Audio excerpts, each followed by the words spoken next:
Around 2 weeks ago, I started playing a game called Guilty Gear Strive, and boy do I have a lot of things to say about it. Guilty Gear Strive is a 2021 fighting game developed by Arc System Works and is the 7th installment in the Guilty Gear franchise, assuming you ignore the spin-offs, cause there's a lot of them. Alright, so before I even get started with this video, I need to let you guys know that I don't play fighting games. Yeah, I've played Street Fighter and Mortal Kombat with friends and shit, and I've even played a Guilty Gear game before on my PSP, but when it comes to actually learning the mechanics and devoting time to becoming good at a fighting game, that's just not me. My dumbass decided to play Jump Force Ranked for like a year and a half, but now that game doesn't exist, so here I am. Guilty Gear Strive has a number of unique mechanics that I'm not used to already, but that's stacked on top of regular fighting game mechanics that I'm also not used to. I am a complete novice when it comes to fighting games, but that's what made my experience with Guilty Gear Strive even crazier. Guilty Gear Strive, just as like a game in general, is the best experience I've ever had learning a game. Let me explain. As a person who was new to Guilty Gear games and just fighting games in general, this game taught me damn near everything I needed to know in an extremely accessible way, and the way this game does this is through its missions. There are 5 areas, with each area having a certain number of missions and each area increasing in difficulty and complexity. For example, the first area would be teaching you basic shit like dashing and double jumping, the third would be teaching you something like Roman cancelling, and the fifth would be teaching you some shit that I don't even know. Like bro, what the fuck is a fuzzy jump? Am I supposed to know what that is? Am I? When you start a mission, you have to do the action in a certain amount of time at least 3 times before you pass the mission. But unlike other games with these mission type tutorial things, they don't force you to complete a mission before moving on to the next. For example, in the third area of the missions, I got stuck on preemptive inputs because I suck at the game, so after a couple minutes of failing over and over again, I just decided to skip it and come back to it later. And because of the other missions I did, when I came back to it, it was a lot easier. If this was a game where each mission was locked behind the previous one, I would have just stopped playing the game at that point. The game is asking me to do something I can't, and there's no other way of progressing, so I would have just stopped. Because this game is how it is, I didn't have to stop. That's some really good game design, bro. The game stopped me from stopping playing the game. That's bars. Anyway, this mission mode is what I spent my first 1.5 days of playing the game doing. While I do feel I shouldn't have just spent hours doing missions back to back over and over again because it is kind of an information dump, I am glad I did because it helped me get better at certain aspects that you need for fighting games. For example, inputting special commands. One of the missions in the first area was teaching you different characters' special commands, and this mission stumped me. At first I tried it with the joysticks, which just wasn't working at all, and then I switched to the D-pad, which was a lot better. Well, I mean, it was definitely better, but switching over meant I went from not doing the command at all to doing it once every 20 tries. It got so bad that I had to get my brother to do it so I could watch his hand movements. After watching his inputs firsthand, it definitely got a lot easier, and it also made me realize that I'm not going to touch the joysticks ever again. Anyway, I finally did it and it was super satisfying. The same feeling I feel in Destiny 2 when I get a rare weapon to drop is the same feeling I got when I finally got the hang of a special command. So this is basically what I spent my first like 3 hours of the game doing. It was just me going through the missions trying to learn how Guilty Gear Strive works while also trying to learn how fighting games work. Some of the missions I would repeat over and over again with different characters, like the overdrive command, which I did with every character in the game. And this brings me to my next obstacle. What character am I going to main? Now, while I am new to fighting games, the concept of maining a character is something I'm very used to from games like Overwatch or one of the many anime arena fighters I've reviewed on this channel. But now shit is different, bro. This isn't Jump Force where each character has like 5 unique abilities and you can learn the ins and outs of them in an hour or 2. This is Guilty Gear Strive. At this point, I'd spent more time going through tutorials than it would take to master and completely understand the character in Jump Force. So what character am I gonna pick? Surprisingly enough, the first character I was drawn to was Faust. Yeah, you probably weren't expecting that answer, but after taking him to the dojo for a couple minutes, I soon realized that he wasn't the character for me. So after that I went to Potemkin because, you know, it's a big, buff, robot black dude, you know, why wouldn't I? But after playing with him for a couple minutes, pause, that sounds weird. After playing as him for a couple minutes, I soon realized that I didn't like him either. So after this, I just started playing as every character in the game, and boy, it was definitely a thing I did that wasn't enjoyable. So since I did that, and I ended up spending like 10 minutes playing each character of the game in the dojo, just doing all of their moves and shit, you guys are gonna have to suffer as well. So here is a beginner's opinion of every non-DLC character in Guilty Gear Strive.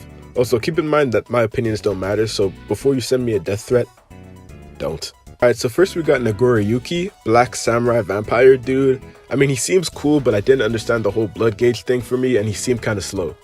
And next you got the Russian lady. She's cool, I guess, just not my vibe. Same goes for Ninja dude. They're fast and that's cool and all, but I'm more into heavy hitters. I don't like the way that they don't have that much health. Especially that ninja dude. I beat his ass in fucking dojo. I beat the fuck out of that ninja. He is weak as hell. Next we got Saul Bad Guy, and I love this dude, bro. He's like the perfect combination of speed and strength, and he was also pretty easy to learn, so that's pretty cool. Kai is just kind of there, I guess. I don't know. I don't hate him. He looks cool. he fucking sucks to me. L Sword dude. Same with Mei. I was never a fan of the whole lollies with big weapons thing, so that was an instant no for me. Zato is like really cool as well, and I probably would have picked him for my main if not for the fact that I can barely use normal special commands on one character, so I can't imagine having to control two characters at once. And the whole press the button doesn't attack but releasing it doesn't. Yeah, I'm not built for that, bro. Maybe in like 2 years when I've ranked number 5 in Evo, I'll come back, but that's never gonna happen. I'm good on that, chief. A lady with guitar, like what's going on, man? Like, bro, that's not a weapon, that's a guitar. Get out of here, mid. Same goes for this stripper dude, he's a weirdo. Like, bro, those aren't weapons, those are fans. Get him out of here, super mid, S tier trash. Leo Wildfang, or Hart, or whatever his name is, I don't care. Man, I love this dude. He's not too complicated with a wide variety of attacks, including a fireball. Also, yeah, I watched the video explaining fighting game lingo, so yeah, I know what a fireball is. I'm him.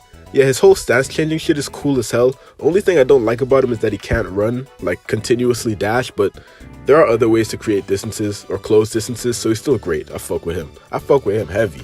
Alright, time for the rest of them. Giovanna, mid. Faust, weirdo, and mid. Potemkin, fat, and mid. Axel is cool, and I actually had fun with him, but I just don't fuck with his zoning, so like, I told you I'm more of a solid bad guy Leo Wild dick type of dude, bro. I'm not with that zoning shit. Rem Lethal is the last character I played as, and she's cool, but I just don't understand her. Like it says her character type is shooting. What does that mean? Is she a zoner? Does she have a gun?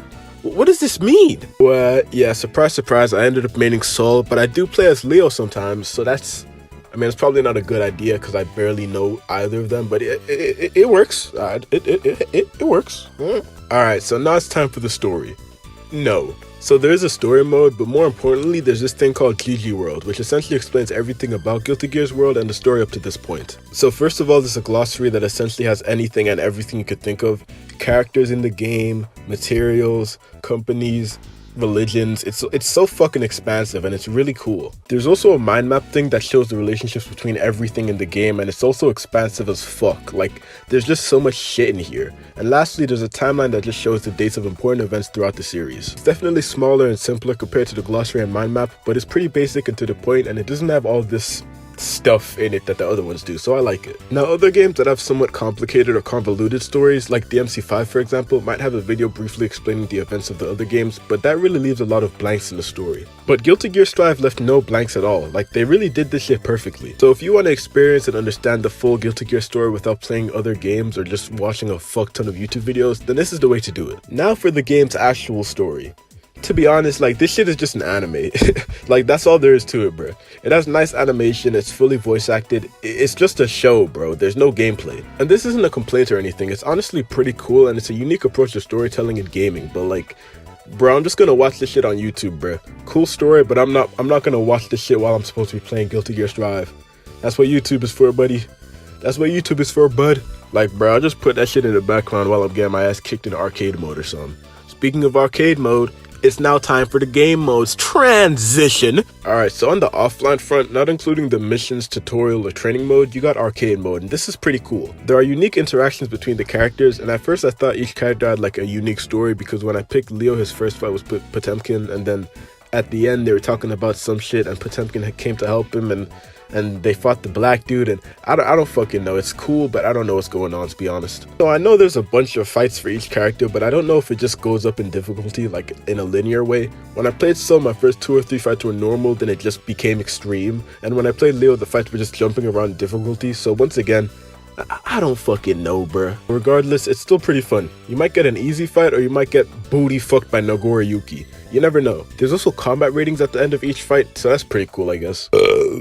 Apart from arcade mode, fuck, I need to do that. Apart from arcade mode, there's also survival, which is just back-to-back fights with only 1 round each, and I enjoyed this more than arcade, to be honest. It's only 1 round, there's no fucking talking between the characters, it's just straight hands. I like that. As you keep playing, the AI gets stronger and gets unique buffs and shit, and once you lose, you can upload your score online. Pretty cool, but also pretty simple. There's also a versus CPU mode that's there, I guess. Like, I don't know, just go into training at that point. Like, if you hop on Guilty Gear and you're like, I'm really itching to play some versus CPU, then bro, you're the CPU at that point, bro. You're an NPC. But if you are a versus CPU mode enjoyer, then leave a comment down below. Like and subscribe. Yeah, and last but most certainly not least, we got online mode. So before you go into matches, you first have to create a character, and there's like a tutorial that explains this hub world you got, and this place is pretty cool. But first off, you got the tower where there's like floors, and each floor has a certain level of difficulty. If you want to fight people, you can just go into these things. I don't know what to call them, but just go into them and wait, or go up to someone who's already in one. And if you don't want to play ranked mode, you can just go to the park and fight people, which makes the park casual matches. There's no level of difficulty, there's no losing points, you just fight people. And if you lose, you lose. If you win, that's it. There's also this quick start mode, which I guess is like quick matches, where you can just go into training and just get put into matches. You can also apply certain restrictions, so that's pretty cool. You can also check the rankings of the top players in Guilty Gear, so that's also pretty cool. There's a lot of options and variety when it comes to Guilty Gear's online and offline modes, so I think it's great. But to be honest, I haven't actually played any online matches. All I've done is walk around the lobby looking fucking goofy and play some matches against my brother. So I'm gonna take a break from writing this script to go play some online. Hopefully I can get some gameplay for you guys, so I'll be back after a couple minutes. Yeah, it's me, your boy Jugo Young. I'm back. I played for like an hour. I definitely played the game. I definitely fought them, I don't know if I'm gonna show gameplay. I don't know if that's what I'm gonna do. I think I had like one good match. I might show that one, but you know what I'm saying? It was very evident that it was my first online match. I'll just say that much. Yeah, it's definitely a thing I did, yeah. All in all, Guilty Gear Strive is a fantastic game. Great combat, a beautiful art style, and a fuck ton of game modes. Go buy this game when it's on sale, and I promise you it will be your new favorite fighting game. And if it's not on sale, while you're waiting for it, just go play Brawlhalla or something, I don't fucking know. And that's the end of the video. Sorry for the wait. I was playing Destiny, bro. I was just playing Destiny, and then a friend came over for a couple days, so yeah. And then I bought Lightfall, so even more Destiny, so I had to fully unlock Strand, of course. And then fucking Trials came around, and to be honest, I plan on writing Destiny this week, so like today I shouldn't even be recording this video or writing the script yesterday. I should be playing Destiny right now, but the weapon I planned on grinding finally dropped like second try, so that was funny. Funny enough, yeah, I was in a boss fight that takes like 10 minutes. I was in it for like an hour because everyone sucked. Then the second one I went to, we just got it first drop. We one phased, and you guys don't know Destiny, you don't know what to talk about, but yeah, Vex Mythic class, I got it to drop, yeah. I got saved from that fucking torture. I guess it's time to get the catalyst, but yeah, go play Destiny, guys. Anyway, I'm gonna be posting more YouTube shorts, go watch those. I'm gonna be posting more videos, but since I'm a bum, I'm gonna try just record like short videos, like shorts, instead of just posting clips from my YouTube videos and shorts. So yeah, be on the lookout for that. As always, it's been your boy Jugo Young, and I'll see you guys next time. Is it 13 minutes yet? Peace. Yeah, I'm a finesser and a scam artist. Peace.